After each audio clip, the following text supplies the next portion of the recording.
안녕하세요. 영역제기 공부 69강 시작하도록 하겠습니다. DC100 터보는 역류를 제트펌프 원리로 가압해서 공기 충전율을 높입니다. 자연흡기 엔진에서 터보 엔진으로 변하는 과정에 공기 충전율을 높여서 토크를 향상시킨다, 이런 부분이 있을 것입니다. 이 부분은 책에 나오는 겁니다. 공기 충전율을 높인다.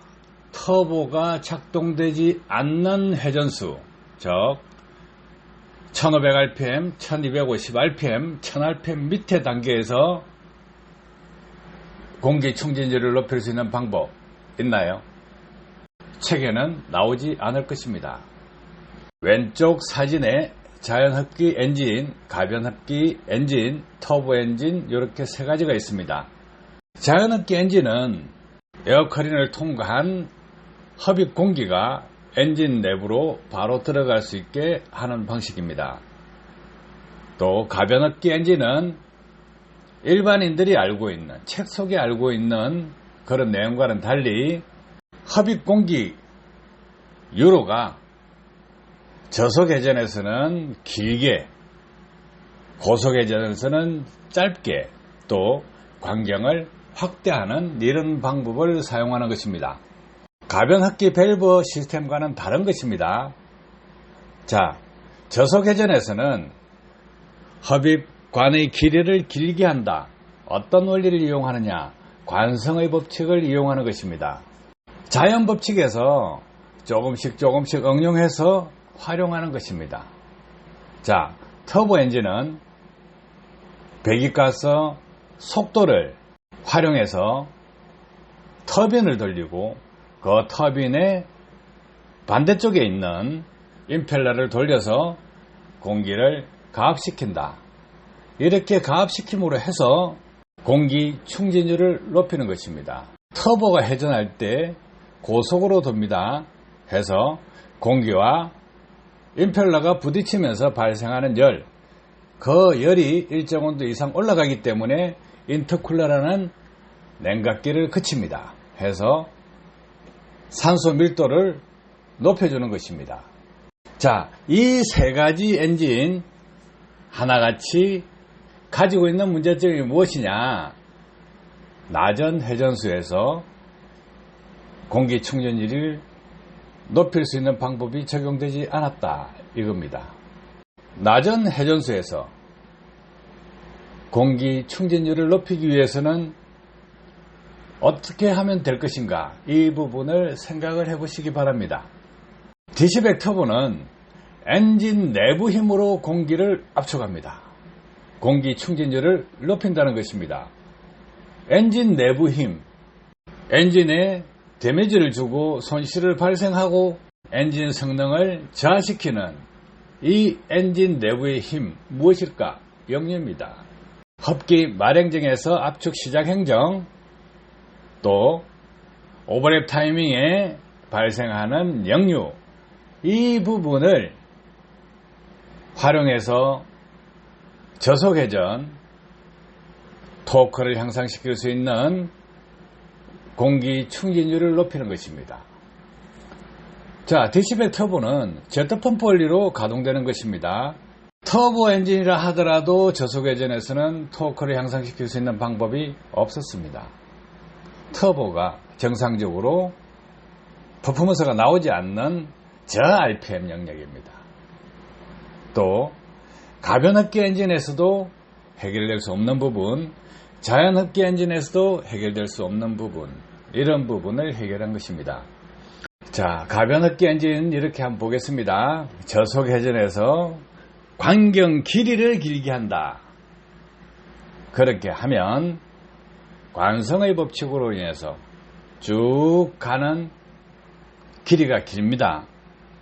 해서 역류가 발생할 때 그 길이가 긴 것 때문에 어떤 현상이 발생하느냐? 역류가 생겼을 때 조금 도움을 받습니다. 하지만 극단적인 도움은 일어나지 않습니다. 이런 세 가지 엔진 특성들, 하나같이 저속 RPM에서 토크를 잡아낼 수 없다. 그러면 제트펌프 원리로 토크를 만들어낸다, 향상시킨다 하면 완전히 다른 엔진이 되는 것입니다. 터보 성능 향상, 압축 공기 가압하면 토크 향상, 연비 향상, 매연 감소 됩니다. 자, 현재까지 DC100 터보는 이런 역류 에너지를 활용해서 엔진 성능을 개선한다, 이 부분이었습니다. 자, 제트펌프 원리가 적용되면 어떤 현상이 일어날까? 매니폴드 속에 쌓이는 카본들 생성되거나 응착되는 확률이 많이 줄어들어 버립니다. 매연은 어디서 나오느냐? 불완전 연소죠. 흡입 공기량에 비해서 연료 분사량이 많을 때 매연이 쏟아져 나옵니다. 지금 DPF가 달린 차량에서는 DPF 내부에 카본 슬러지가 포집되고 재생을 통해서 태워버리기 때문에 배기구 끝단에서는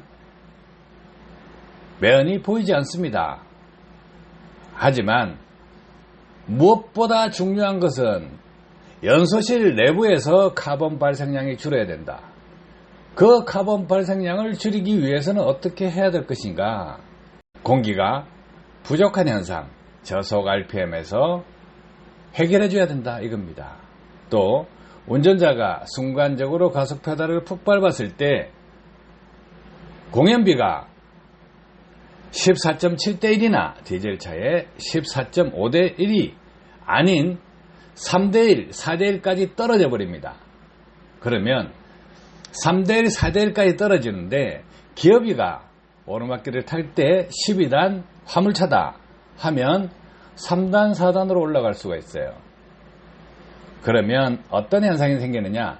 연비가 리터당 300m, 500m 이런 현상이 생깁니다. 그런 부분까지 아시는 운전자 별로 없을 것입니다. 해서 이런 부분 상당히 중요합니다. 하나 더 깊이 있는 지식 알려드릴게요. 과거에 스카니아 엔진에서 스피드 엔진과 파워 엔진이 있었습니다. 스피드 엔진은 도로를 멀리 보고 미리 오르막 구배가 있으면 가속 페달을 약간 더 밟아서 탄력을 붙여야 됩니다. 터보 엔진이지만 당연히 그렇게 운전을 하지 않으면 순간 가속 약합니다. 토크발이 약하기 때문입니다. 자, 파워 엔진은 오르막길에 거의 부딪혔을 때 가속 페달을 밟으면 파워 있게 올라갔습니다. 이런 부분입니다. 이 부분은 토크 부분과 연관된 겁니다.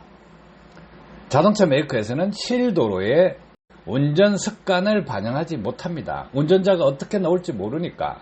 그래서 엔진만으로 접근했을 때는 안 된다 이거예요. 저속 회전에서 토크를 향상시킬 수 있다 하면 운전자가 연비를 많이 향상시킬 수 있습니다. 그러면 엔진 기술이 바뀐과 동시에 또다시 바뀌어져야 하는 부분이 변속기, 고단 변속을 더 빨리 시키면 더 좋다는 거예요. 그러면 자동차 메이커에서는 티슈, 로직만 바꿔버리면 됩니다. 그러면 고연비가 나올 수 있는 차량을 만들 수 있다는 것입니다. 이런 부분 자동차 메이커에서는 모르죠. 왜? 자기 전공 분야가 섹션별로 나눠져 있기 때문에 융합이 되지 않습니다. 저속회전에서 토크를 올린다 하면 변속을 빨리 해주면 연비는 쑥 올라가 버립니다.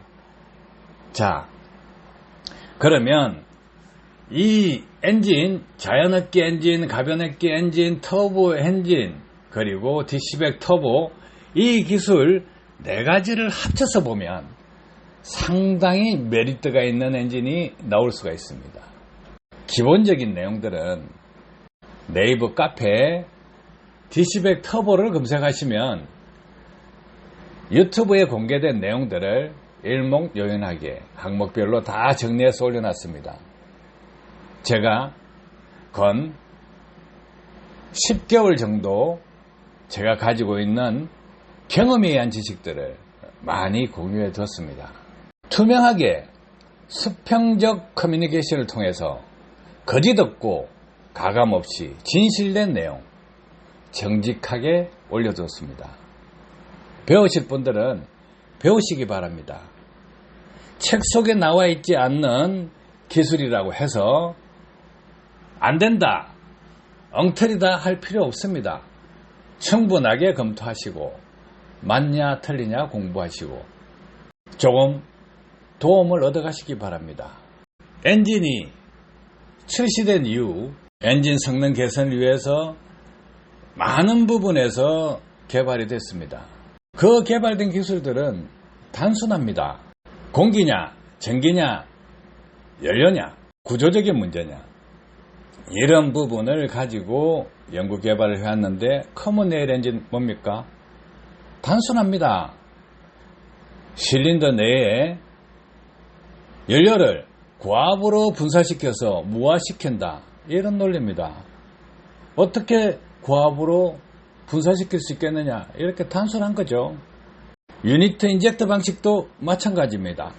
어떻게 하면 고압으로 연료를 분사해서 연소 효율을 높일 것이냐, 이런 부분이었습니다. 연료에 관한 부분이죠. 그러면 공기를 어떻게 하면 충진율을 높일 수 있을 것이냐, 이 부분이 제가 연구하는 분야이기도 합니다. 제가 연구하는 분야는 제트펌프 원리로 가압에서 공기 충진율을 높이고 토크 향상, 연비 향상, 외형 감소 효과를 얻을 수 있는 터보에 관한 것입니다. 엔진 내부 힘으로 공기 충진율을 높이는 것입니다. 도움되셨길 바랍니다. 감사합니다.